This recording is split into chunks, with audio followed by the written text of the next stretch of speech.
Random thoughts. In this video, I'm going to read part of C.W. Hobley's book, Bantu Beliefs and Magic.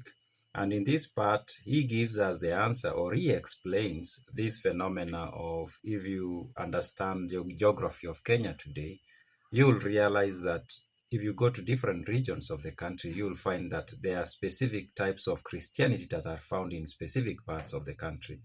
You can go maybe to some parts of Nyanza, especially Kisii land. You'll find that the um, Seventh-day Adventist Church is the most prominent form of Christianity. You go to Kalenjin land, you might find that the African Inland Church or the African Gospel Church are the most prominent forms of Christianity in that part. You go to some parts of Kikuyu land, there are parts where you'll find that the Anglican Church is the most prominent form of Christianity, and then there's the Catholic parts. You go to Kambani, you'll find AIC, I think it's AIC. You get the point. Like if you go to different parts of Kenya, the Christian parts of Kenya, that is, you will find that there are specific types of Christianity that are found in a specific part of the country. It's something I've noticed, but I've never understood how that came to be. But now reading Hobley's book, he explains what happened there. It's actually by design. It wasn't by accident. I've always thought maybe it just depends where missionaries of particular type of Christianity landed, and maybe when they landed at a particular region, then they just evangelized, and it ended up to be that that became the most prominent form of Christianity in that part. Turns out that actually this was the working of the colonial administration. It is decided to create different regions for different missionaries. And I found that to be very interesting. And of course, in this book, when you read this book, you realize that the British recognized the church as a very critical component to colonization. And I know some people are likely to be offended about that, but it is an historical fact that actually, when you read these old documents, you will find that the British colonial administration did find missionaries to be very useful because they saw them as an agent of transforming the society into what was more desirable to the British government and also to the white settlers who had come to the land. Now, this is what he says about the distribution of different missionaries across the colony. He says, the question of religion is intimately connected with behavior, and an attempt has been made in this work to show how closely interwoven with their life are the primitive beliefs of the people. In recent years, however, a new set of influences have arisen, vis-a-vis those of the Christian churches and also Mohammedanism. So he says that religion or religious beliefs are very, very critical to the existence of an African, which is actually true. Africans have had to them, religious beliefs have been very close to them. They defined our existence, who we are. They defined how we saw the world, how we interacted with one another, how we interacted with others. But I also think it's the same for all people around the world. I think the idea that we can live a life that is completely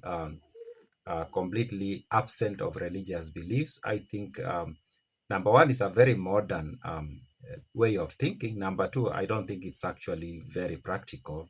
And I know people are going to be like, no, I am an atheist, I am an agnostic, I am whatever you can define yourself to be. Before you decide that you actually don't have religious beliefs in you, you need first to understand that religious beliefs doesn't just boils down to, oh, I believe in God or I don't believe in God.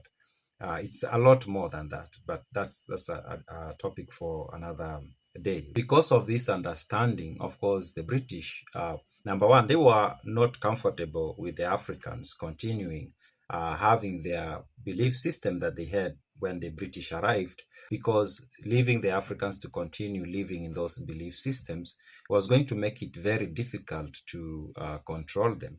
So it was better to change them, and to change them significantly. And the best way to do that was, of course, to convert them to Christianity. Now, he continues to say, the Christian missions are very varied.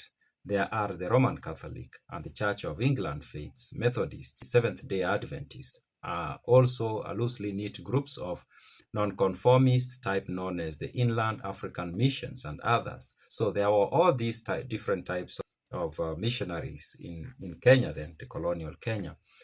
There were many, of course, but I don't think there were as many as what we have today. We have even a lot more today, of course. And then he says, to obviate undue competition in any particular area, government has in Kenya colony agreed to spheres of influence being arranged between the various mission groups and withholds approval of the establishment of new missions too near an already established rival. This is very interesting that the government, the colonial government, came up with this formula of giving each mission its own sphere.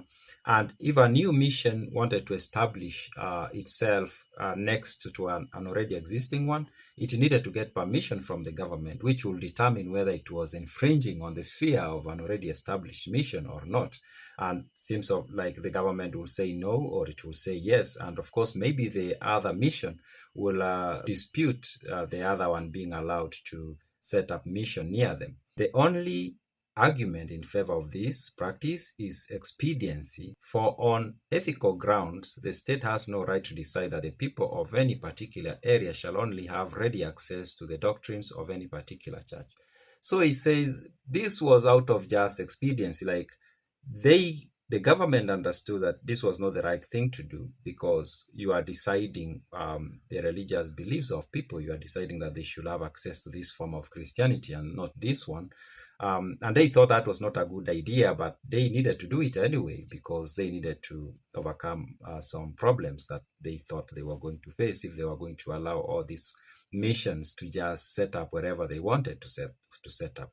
I found this part to be very insightful because these are parts of the history of Kenya that we rarely come to know about. They are hidden somewhere in the documents that were written in the past, or some of these things they were not recorded, but this one at least was recorded by someone.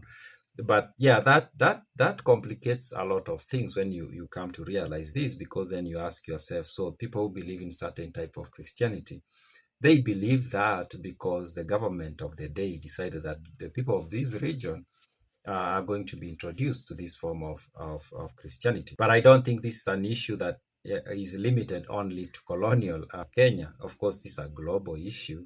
I saw somebody recently asking the question that if you are not born this particular part of the world, maybe you will not be this religion, which is a very valid question.